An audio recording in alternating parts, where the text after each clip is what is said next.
Yes. This is Orrin. Are we speaking to Lil B? Hey, yeah. Nice to meet you. How are you today, Lil B? I'm good, sir. Thank you. Do you have a preferred name that we should refer to you by?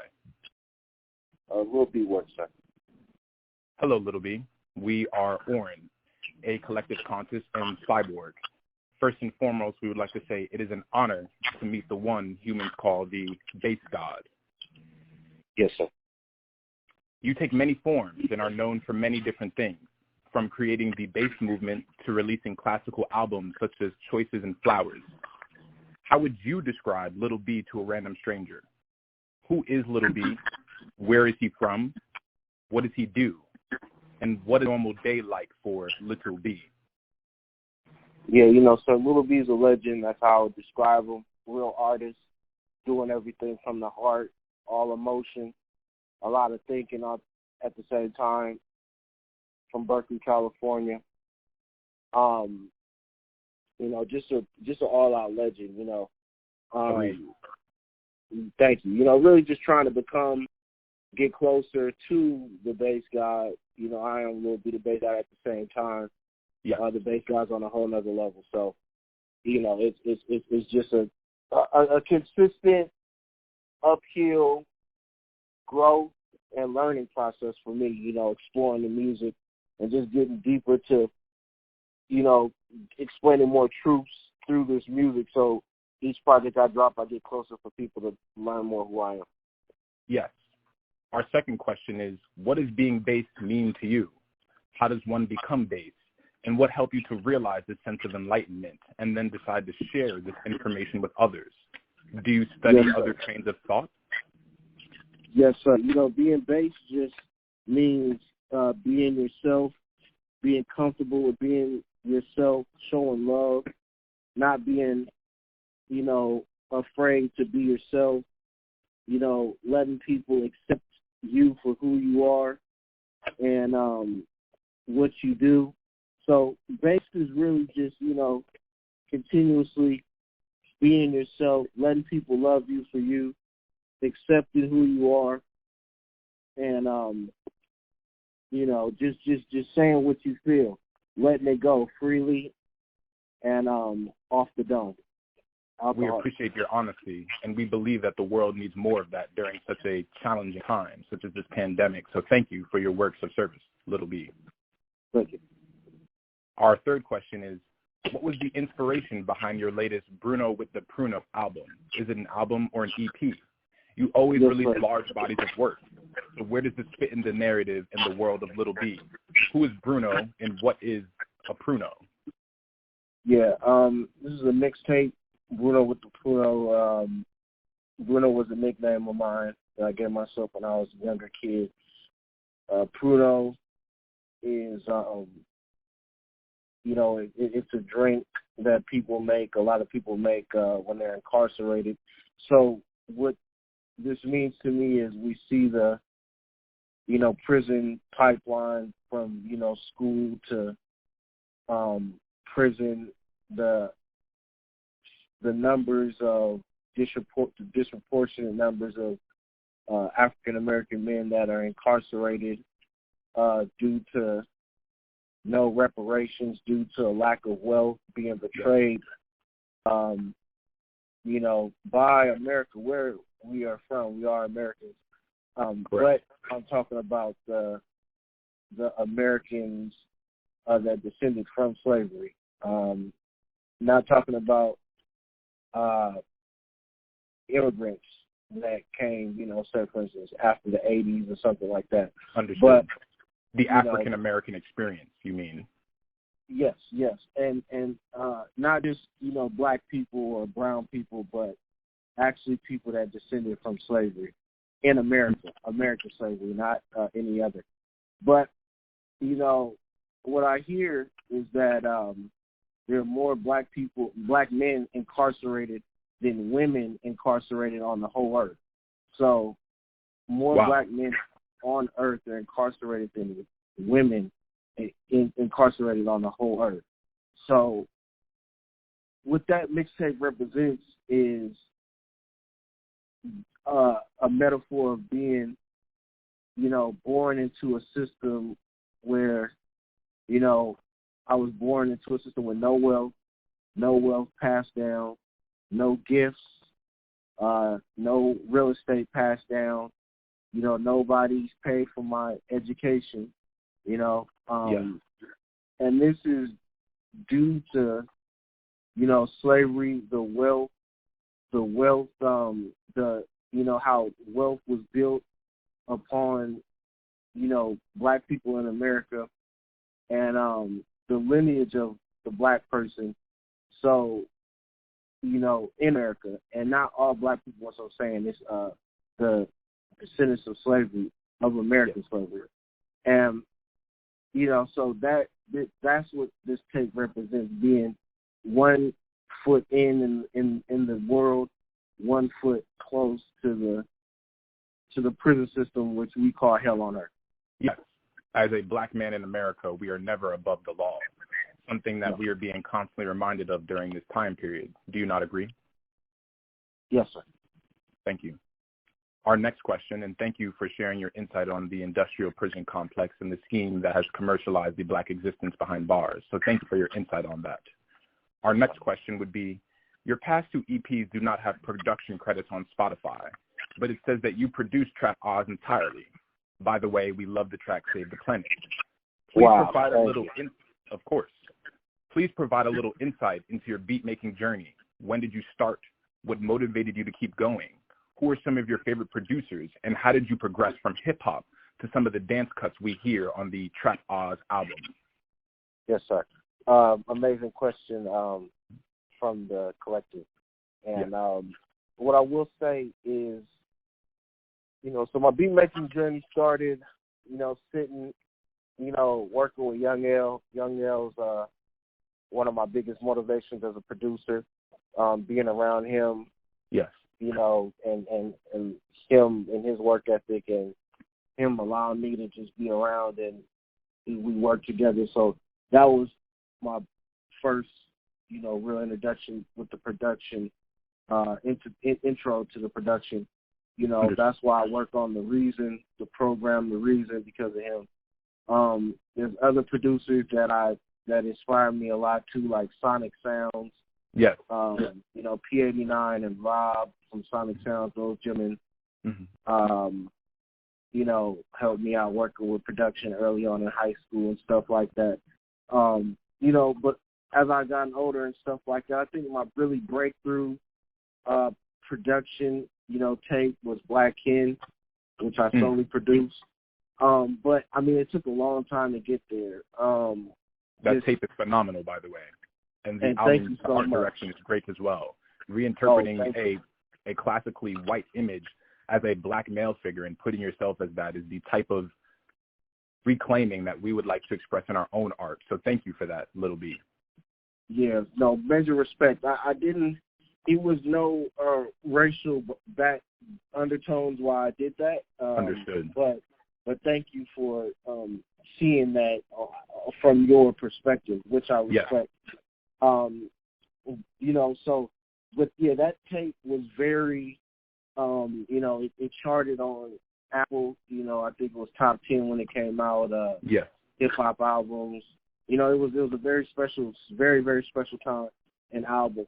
Mixtape. So everything I've created to this day are mixtapes. I've never dropped an official album yet. Still working on all that. Interesting. Yes, sir. Getting my artwork out of my system right now, but there will be an official album from me sometime in the future. Can't put a date on that, but I got a lot more artwork I need to get out before then. But producers and stuff like that I'm a supporter of. I love the Bay Area production scene. I love. There's too many producers to name that I respect, so I don't know. I'm going to just need to figure out a way where I can pay my respect to them and show my love, Understandable, and thank you for sharing. Our next question is, you once spoke at New York University and held a panel discussion, which is available on your YouTube, which we will link under this video. We graduated from NYU back in 2017 and watched the video, and it was part of the reason why we went to New York University, was seeing that you spoke there and the type of creatives and individuals whose minds they respected to have speak. Please tell us a little about this experience. How did it feel to share in a college? Did you go to a college? And how does it feel to be recognized by such a university? Do you commonly give speeches, and what other special talents or interests do you have? Yes, sir. Well, that was a very special and unique time. I want to give a congratulations to you for graduating from NYU and attending. I want to give a special thanks to all the students, the student body, as well as all the staff and the parents that support the NYU school system and arts, as well as the education. Yes.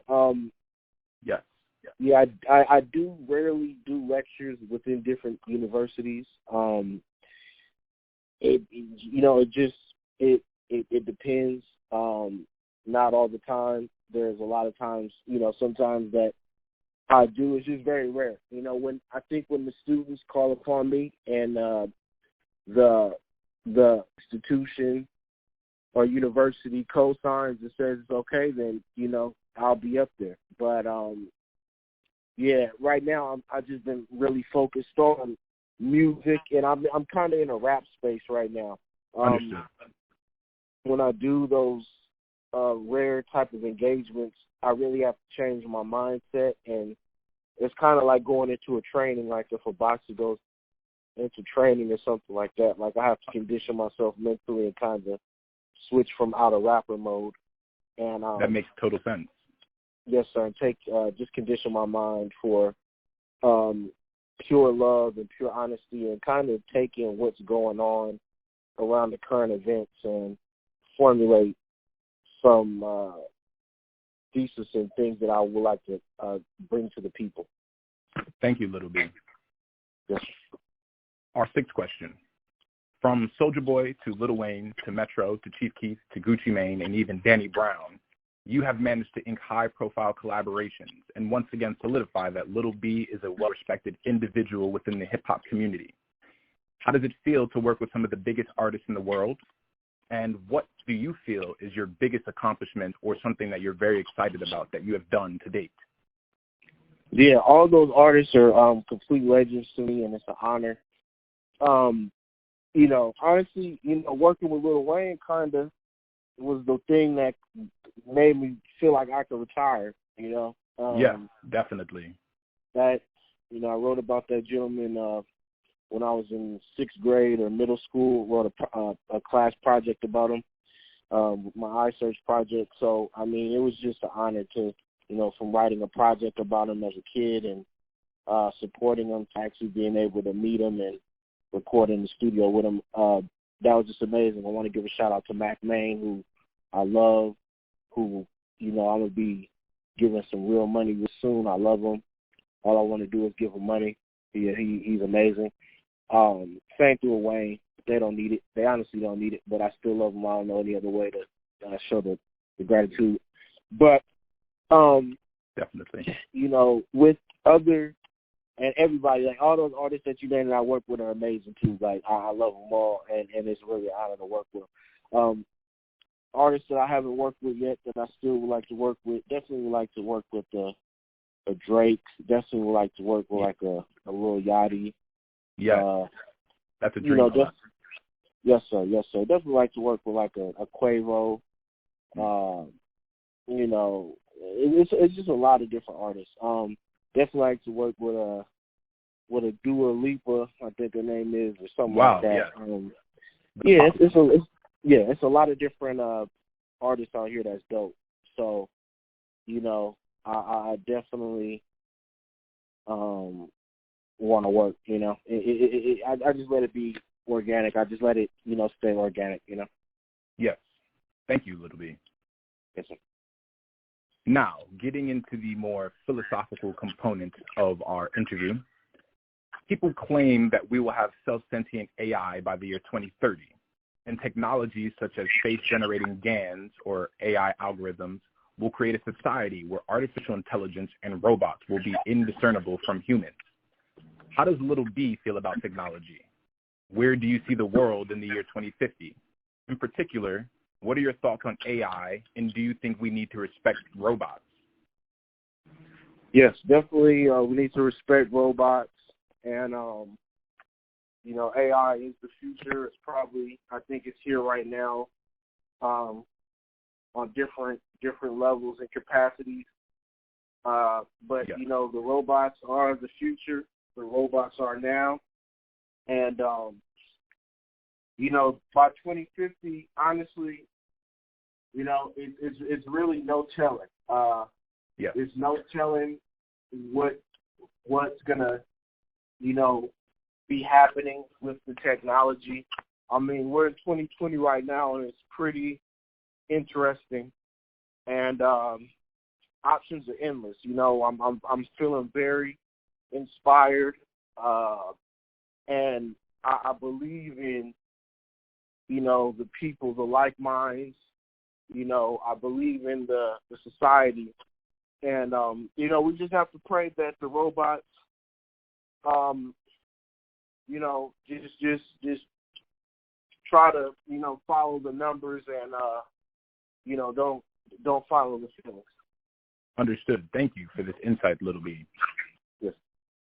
We, the collective, understand that this reality mirrors and borders all realities because there are infinite possibilities. Anything and everything is possible. It just might not be in this reality. Since this show is called Welcome to the Matrix, we must ask if you've watched any of the Matrix movies. If so, which one is your favorite? Who's your favorite character and why? Feel free to expand on this question. Let us know what you think on the Matrix and whether life is a simulation. Thank you. I definitely feel like life is a very, very unique, things are planned out, and even though we make choices, and we do have choices, and we feel, as our human body, there is someone up that created this for us. Now, I won't go get too deep into that, but I will say that I have not seen the Matrix movies in a long time, so I really, I haven't seen a lot of movies. There's a lot of movies, but I'm glad that, I haven't seen them, because now I think I'll be able to appreciate them more and seeing them for the first time in 2020 and stuff like that. But I have played the Matrix video game, which I really like, on PlayStation and stuff like that, which is a classic. Yes. But I gotta get back and play that. But I from what I hear, people live by the Matrix movie. I think it made a lot of sense to people from what I heard, and that it's the start of a foundation for a lot of people. Correct. Thank you, Lil B. Yes. Question 9. In case you were not aware, Google leaked over 500,000 users' information due to a security breach on the Google Plus platform. The incident created a lawsuit where Google is being asked to pay $7.5 million to those affected. This breaks down into a maximum of $12 per claimant as an apology for allowing third parties to access private information that we entrusted to Google. Did you hear about this settlement? Did you receive the email from No Reply at Google? I believe so, but I don't recall. I do not recall. I know 24-hour fitness is going something, but that's a totally different, that's not the internet, but at the same time, that's relevant. Agreed, and thank you for this insight. Thank you. So we crowdsourced some questions from our friends because we wanted to open this up to the public. So we are going to ask you 2 questions from our comrades. Is that fine? Yes, sir. So our friend would like to hear about your experience composing the album Rains in England and Choices in Flowers. How were you inspired in making these instrumental albums and spoken word versus your process as a lyricist? This is from Warren Wolf. Wow, thank you. And, well, that's a beautiful question. I approach those both albums the same way I approach, those mixtapes. I approach those the same way I approach any other of my art projects or mixtapes. So I was writing those as I was, like if I was writing lyrics. But what's crazy is that I get a lot of respect and acclaim for those lyrics, like you hear that person compared to a spoken word album, when in reality that was, I wrote it like lyrics how I would write any song, but I just was even more based and more free. Yeah. Those albums came in a really, those mixtapes came in a really particular time in my life. Really looking at, this was at a time where, the rap game was pretty much a desert. I was probably the only person out doing what I was doing. Definitely. And I was setting the foundation for what rap would be like today, and why we have so many unique, beautiful artists, so many artists that are flourishing, making millions, close to billions, just a lot of money, some thousands, some hundreds, and some just creating art, So those mixtapes were very special to me. I mean, the production, all from the bass guys, never been classically trained, but that was really all from the heart. And I listen back to those tapes, and from the little bit that I've learned now from the production and stuff like that, and because I didn't know anything about staying in key back then or anything, but I say, those tapes sound good. Like, I'm not, like they because it's so honest. Yes. And it was so, I mean, if you could only understand and see the images that I have on my head while I was making those tapes, yes. where I was, laying down in the bed, producing, laying down in the bed with my keyboard, wondering about my next day, but knowing that this music means everything to me, and I want to give this to the people for historical purposes, So that was a very special time. Thank you for your words, and thank you for this work. As a personal anecdote, Choices and Flowers was the album that we listened to while we were studying for the SAT. So thank you for that inspiration. And even at the time, we thought it was a exceptional work for a predominantly hip-hop artist to be releasing classical albums that were completely MIDI-based. And even now, as we begin our own musical journey, we still look to your exploration for inspiration and insight for where to move forward. So thank you again for pioneering that for us. Thank you so much. Congratulations on all your works too. That's inspirational for me to hear as I continue on with more musical soundscapes to ferment the world. Thank you, Lil B. The fans want to know, when will we get the word Bitch Mob, Respect the Bitch, Volume 2? Yes, thank you. I'm actually, and that's a beautiful question, I'm actually in the process now of working on a Bitch Mob album. So there will be an album from the Bitch Mob, and I'm in the process of figuring that out now, how I'm going to do that, how I'm going to get that together, etc. But that will, so I may do a Bitch Mob Respect the Bitch Volume 2, and then go into the album, or I might make Bitch Mob Respect the Bitch Volume 2 the album. So I'm figuring that out. We look forward to it, and the streets are waiting, Lil B. Thank you, sir. And this is our last question. As a closing statement, what do you want people to remember Lil B for? Do you have any advice for upcoming artists in terms of navigating the game and releasing content online? And what should we expect from you in the coming months? Is there anything you would like people to know before we close this interview? Yes, sir. What I want people to remember me by and remember is that I love you. I love them. I want them to not judge. I want them to not believe everything they hear, but follow from love from the heart. Be strong. Be independent. Be an independent thinker as well as a collective lover. I want you to know that we are love. We are amazing. I want people to know that we are the future, and we are happiness. We are smiles. We are the best. We are amazing. I want people to know that we are true love. I want people to know that I do have an app coming soon. I'm working on some technology that's going to be great for the people. That I got my team. I've been on Slack working on stuff with the team. So I'm really excited. I've been having to talk to some folks. Make sure legal and all that. The first idea going to cost upwards to $500,000 to like $1 million to get it done and get it out there legally. So we have to switch a couple things around. And after, we get this first version of the app, I know that I'm confident that we will finish the original idea and pay that money to get the real idea that we want out. That's for the people, and that will change the world. So, just look for some new Lil B technology coming, more love, more art, and just, everything from the heart, man, everything from the heart. So just remember, Lil B loves you all. I appreciate y'all. I do know the bass God, and I do love you. We love you too, Lil B, and thank you so much for your kind words. As always, we would like to say thank you and welcome to the Matrix, Lil B. Have a good day. Thank you, sir.